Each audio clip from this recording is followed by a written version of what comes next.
ഇത് പരീക്ഷ ക്വസ്റ്റ്യൻ പേപ്പറിൽ വന്നിട്ടുള്ളതാണ്. ടേമിനൽ എക്സാമിനോ മറ്റോ വന്നിട്ടുള്ള ഒരു ക്വസ്റ്റ്യനാണ്, ശ്രദ്ധിക്കുക.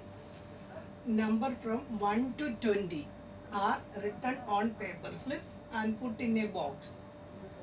എന്താണ്?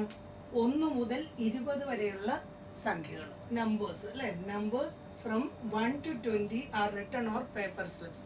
പേപ്പർ കഷ്ണങ്ങളിൽ, കടലാസ് കഷ്ണങ്ങളിൽ എഴുതി. ഞാനിത് മലയാളത്തിൽ എഴുതാത്ത ഇതേ ക്വസ്റ്റ്യൻ നേരത്തെ എഴുതിയാണ് 1 to 10 എന്നും പറഞ്ഞു. അപ്പോൾ അതേ ക്വസ്റ്റ്യനാണ് ഇത്. 1 മുതൽ 20 വരെയുള്ള സംഖ്യകൾ പേപ്പർ പീസുകളിൽ അല്ലെങ്കിൽ കടലാസ് കഷ്ണങ്ങളിൽ എഴുതിയിട്ട് അതൊരു ബോക്സിൽ ഇട്ടു. പുട്ടിനെ ബോക്സ്, ഒരു ബോക്സിൽ ഇട്ടു. 1 സ്ലിപ്പ് ഈസ് ടേക്കൺ ഔട്ട്. അതിൽ നിന്നും ഒരു സ്ലിപ്പ് എടുത്തു. അപ്പോൾ what is the probability that it is. ഇത് ഈ താഴെ പറയുന്ന 3 എണ്ണമാണ് ചോദ്യം.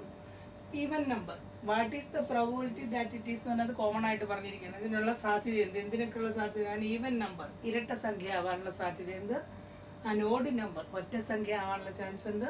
പ്രൈം നമ്പർ, അഭാജ്യ സംഖ്യ ആകാനുള്ള സാധ്യതയുണ്ട്. ഇത് സിമ്പിളാണ്, പക്ഷേ 20-നകത്ത് എത്ര അഭാജ്യ സംഖ്യകളുണ്ട് എന്നൊന്ന് കാണിക്കാനായിട്ട് ഈ ക്വസ്റ്റ്യൻ ചെയ്യുന്നതേ ഉള്ളൂ.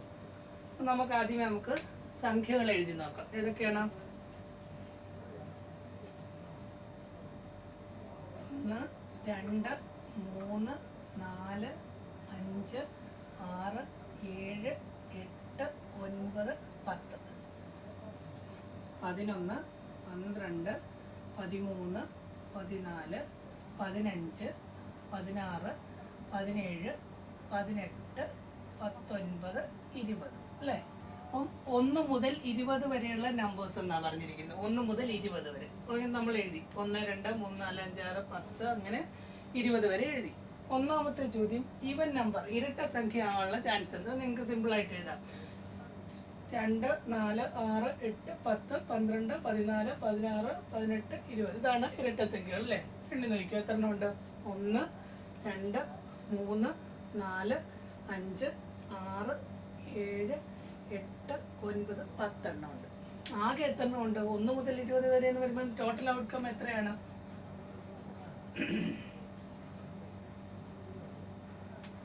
ടോട്ടൽ ഔട്ട്കംസ് 20 ആണ് അല്ലേ. 1 മുതൽ 20 വരെയുള്ള സംഖ്യകളാണ്. അപ്പം ടോട്ടൽ ഔട്ട്കംസ് എത്രയാണ്? 20. അതിനകത്ത് ഇരട്ട സംഖ്യകൾ എത്രയുണ്ട്?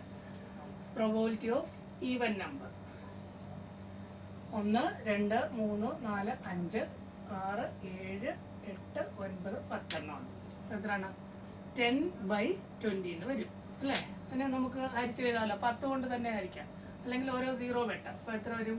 1/2 എന്ന് വരും. മനസ്സിലായോ? അടുത്തത് എന്താ ചോദ്യം? Probability of an odd number, ഒറ്റ സംഖ്യ. എത്ര ഉണ്ട്? 1, 2, 3, 4, 5, 6, 7, 8, 9, 10. അതും 10 എണ്ണം ഉണ്ട്. അപ്പം 10/20, അതും 0 വെട്ടിയാൽ 1/2. ഇത് രണ്ടും നിങ്ങൾക്ക് അറിയാം. ഇനി അഭാജ്യ സംഖ്യകൾ നമ്മൾ നേരത്തെ 10 വരെയുള്ളത് ഞാൻ ചെയ്ത് കാണിച്ചിരുന്നു. ഏതൊക്കെയാണ്? 2, 3, 5, 7 അല്ലേ. ബാക്കിയുള്ള സംഖ്യകൾക്കൊക്കെ 2-ലധികം ഘടകങ്ങളുണ്ട്. 4-നെ 2 കൊണ്ട് ഹരിക്കാം, 6-നെ 2 കൊണ്ട് 3 കൊണ്ട് ഹരിക്കാം. ഇതൊക്കെ പറഞ്ഞു. ഇവിടെ നോക്കിയോ 11. 11-നെ നമുക്കറിയാം. ഇനി 11-ൽ ചെറുതായിട്ടുള്ള 2 കൊണ്ടോ 3 കൊണ്ടോ 4 കൊണ്ടോ 1 കൊണ്ട് ഹരിക്കാൻ പറ്റത്തില്ല. 11-നെ 11 കൊണ്ട് മാത്രമേ ഹരിക്കാൻ പറ്റത്തുള്ളൂ. അപ്പോൾ 1 കിട്ടും. അപ്പം 11ഉം 1 മാത്രമേ അതിന് ഘടകമുള്ളൂ. അപ്പോൾ 11 ഒരു എന്താണ്? അഭാജ്യ സംഖ്യ അല്ലെങ്കിൽ പ്രൈം നമ്പർ ആണ്. 12 അല്ല. ഒരു കാര്യം പറയാം, 2 ഒഴിച്ച് ബാക്കിയുള്ള ഒരു ഇരട്ട സംഖ്യകളും പ്രൈം നമ്പർ അല്ല. 2 മാത്രമേ ഉള്ളൂ. ബാക്കി ഇരട്ട സംഖ്യകളെ എല്ലാം എന്താണ്? 2 കൊണ്ട് നമുക്ക് ഹരിക്കാൻ പറ്റും അല്ലേ. അതുകൊണ്ട് അത് ഓർത്തിരിക്കുക. 2 ഈ ഒരൊറ്റ ഇരട്ട സംഖ്യ പ്രൈം നമ്പർ വരത്തുള്ളൂ. അത് 2 മാത്രമാണ്. ബാക്കിയുള്ള ഇരട്ട സംഖ്യകളൊന്നും പരിഗണിക്കുകയേ വേണ്ട, അത് പ്രൈം നമ്പർ ആവത്തില്ല. ഒറ്റ സംഖ്യകൾ മാത്രം ഒന്ന് ചെക്ക് ചെയ്ത് നോക്കിയാൽ മതി. 12 ഇല്ല, ഇരട്ട സംഖ്യയാണ്. 13നെ വേറൊരു സംഖ്യ കൊണ്ട് ഹരിക്കാൻ പറ്റത്തില്ല. 13 കൊണ്ട് മാത്രമേ ഹരിക്കാൻ പറ്റത്തുള്ളൂ. അതുകൊണ്ട് അതൊരു പ്രൈം നമ്പറാണ്, അല്ലെങ്കിൽ എന്താണ്? അഭാജ്യ സംഖ്യയാണ്. 14 ഇരട്ട സംഖ്യയാണ്, പറ്റില്ല. 15നെ 5 കൊണ്ട് ഹരിക്കാം, 3 കൊണ്ട് ഹരിക്കാം. അപ്പോൾ അതുകൊണ്ട് 15 പറ്റില്ല. 16 ഇരട്ട സംഖ്യയാണ്, വേണ്ട. 17നെ ഏതെങ്കിലും സംഖ്യ കൊണ്ട് ഹരിക്കാൻ പറ്റുമോ? ഇല്ല. അപ്പം 17 ഒരു അഭാജ്യ സംഖ്യയാണ്. 18 ഇരട്ട സംഖ്യയാണ്, 2 കൊണ്ട് ഹരിക്കാം, 3 കൊണ്ട് ഹരിക്കാം, 6 കൊണ്ടൊക്കെ ഹരിക്കാം. അടുത്ത 19 അഭാജ്യ സംഖ്യയാണ്, ഇതിനെയും ഹരിക്കാൻ പറ്റില്ല. അപ്പം ഇത് ഒന്ന് ഓർത്തിരിക്കുകയാണെങ്കിൽ നല്ലതായിരിക്കും.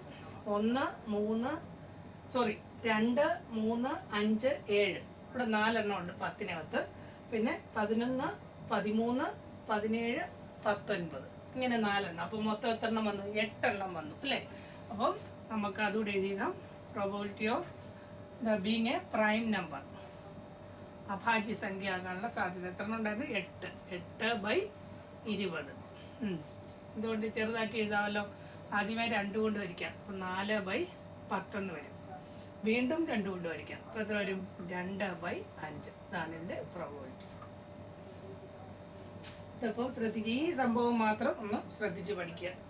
ഇനി അഥവാ മനസ്സിലാവുന്നില്ലെങ്കിൽ ഓർത്തിരിക്കുക. 10-നകത്ത് 4 എണ്ണം, 20-നകത്ത് 4 എണ്ണം, 10 to 20-നകത്ത് 4 എണ്ണം, മൊത്തം 8 എണ്ണം. ഏതൊക്കെയാണെന്നൊന്ന് ഓർത്ത് വെച്ചോളൂ. അല്ലെങ്കിൽ ഇതൊക്കെ മനസ്സിലാക്കി പഠിക്കുക. അതിന് വേറെ ഒരു സംഖ്യ കൊണ്ട് ഹരിക്കാൻ പറ്റത്തില്ല. ആ സംഖ്യ കൊണ്ട് മാത്രമേ അതിനെ ഹരിക്കാൻ പറ്റുകയുള്ളൂ. അതായത് ആ സംഖ്യയും ഒന്നും മാത്രമായിരിക്കും അതിൻ്റെ ഘടകങ്ങൾ.